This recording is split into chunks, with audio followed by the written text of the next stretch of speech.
in Europe by secret societies because the owl is wise because it sees things in the dark.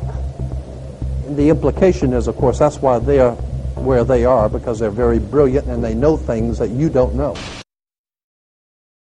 Our story begins in Northern California over 100 years ago, when locals began to spread rumors of bizarre occult rituals being conducted in the ancient redwood groves of Sonoma County. As the decades passed, it became clear these incredible stories had a basis in truth, and their source was a 2,700-acre private club known as the Bohemian Grove. Then in a time period between the mid-1970s and the early 1990s, scores of reporters attempted to infiltrate the Grove. All attempts were unsuccessful. Grove security identified them, threw them out for trespassing, or in some cases, had the local police arrest them. To many it seemed the Grove's secrets would never become public.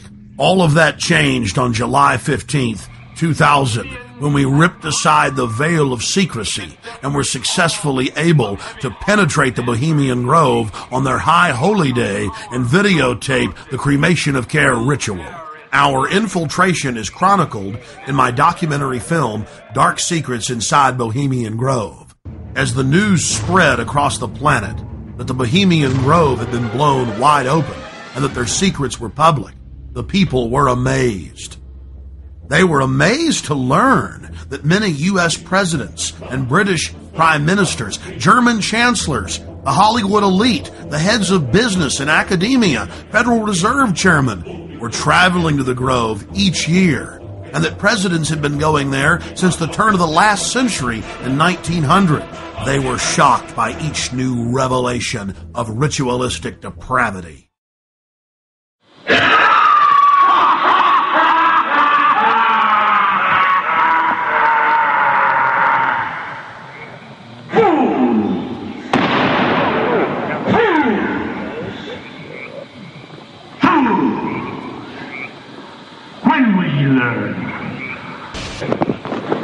Wow.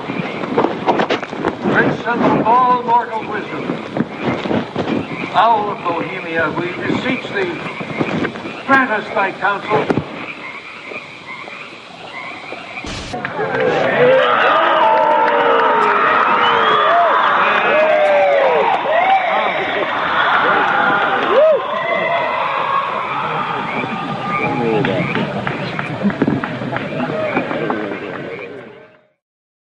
One last question. I read a Washington Times article many years ago where you had a comment about the organization, and then now it's been in the Wall Street Journal, it's been in a lot of different newspapers, and that's the Bohemian Grove. And back in, 1996, when you joined as a Clinton advisor, the Republicans were criticizing you, what about Bohemian Grove? And then you countered them by saying, hey, I don't run around in the woods naked. What did that mean? Here is the before-mentioned Washington Times article where he said, I didn't run around naked like they do. I don't know what quote you're referring to. I'm not aware of any quote like that. Listen, I am a happy member of the Bohemian Grove. I like the folks who come there, and it's really inappropriate for me to talk about the group beyond that. Thank you. Have you been there for the ceremony with the cremation of care? Frankly, I don't think that's something I need to talk to you about. Really? That's right. Well, I'm Alex Jones, and I snuck in there in 2000. I'm the guy that blew it wide open and got the video. It's been on national TV. Well, I disrespect you for that. You do? I do. But it's a lot of big public officials going in there. Don't we deserve to know? I don't know anything about you, and I don't know anything about your film. But if you go in there with an understanding, you violated that understanding by releasing that film, and I don't respect you for that. Really? But we have public officials. I'm sorry. You took an understanding when you went in there that you would not do that film. And did you have an understanding when you went in there? No. Did you crash it? Yes. Yeah, and it has no trespassing signs there too, doesn't it? No, they put them up after. Oh, I'm sorry. I just walked in. I'm sorry, sir. I've been there before. I know what the circumstances are, and I'm sorry you violated the understandings. That was not a gentlemanly thing to do. But what about the ritual? Is the ritual gentlemanly?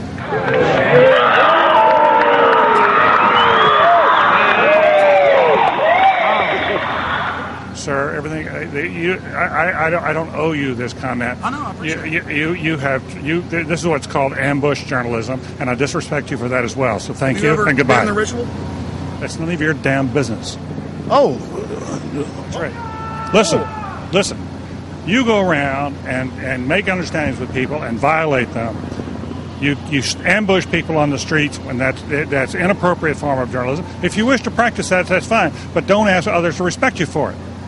If you want to, you can do. You're a free American, like anything you want. If you want to be uncivil and rude and ungentlemanly, that's up to you. But don't expect the rest of us to say, "Oh, well, you're there, Mr. Gergen." I'm sorry, nobody sets policy in there. We try to be gentlemen, and obviously, you don't belong there. Weaving spiders coming out here.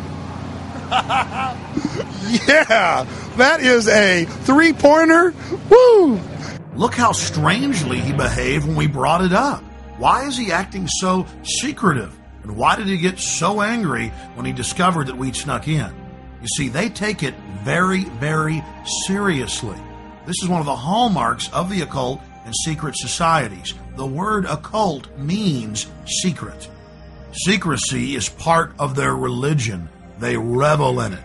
And when it's violated, they become extremely angry. Our social lives, going to the football game or the PTA, a little bit different than your average world leader or corporation chief. No, in their spare time, they worship Moloch and do mock human sacrifices. We just need to get used to that and accept them as our leaders. Think about it. If your neighbor was engaging in mock human sacrifices to Moloch, the demon idol that was worshipped all over the Mediterranean and the Middle East, would you let that neighbor walk your dog or house sit, or how about babysit your children, or be in control of the nuclear launch codes? Well, let me give you a revelation. They are in control of the national deficit, of Congress, of your bank account, of your local police department, and they see you as cattle, as their slaves.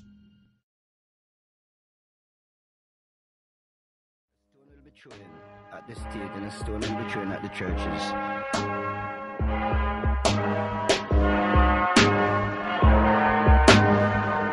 Just witnessed some kind of secondary follow-up explosion. 10 o'clock Eastern Time this morning, just collapsing on itself. We have no idea what caused this. Right now, police have to determine is whether that explosion was caused from the initial impact of the plane or whether it was something that was exploded on the ground. Generally speaking, for a building to collapse in on itself like that, it would seem to indicate that there could have been an explosion, a bomb planted on the ground that would make the building collapse within itself. If you wish to bring anybody who's ever watched a building being demolished on purpose knows that if you're going to do this, you have to get at the under infrastructure of a building and bring it down. The Twin Towers were composed of 200,000 tons of steel, 425,000 cubic yards of concrete, 103 elevators, 43,600 windows, 60,000 tons of cooling equipment, and a 360-foot television antenna. The core of each tower was 87 by 133 feet, comprised of 47 box columns 36 by 16 inches thick. Were the Twin Towers brought down as a result of the airplanes that struck them and the fires that followed, or were they brought down in a controlled demolition? Where would people get an idea like that?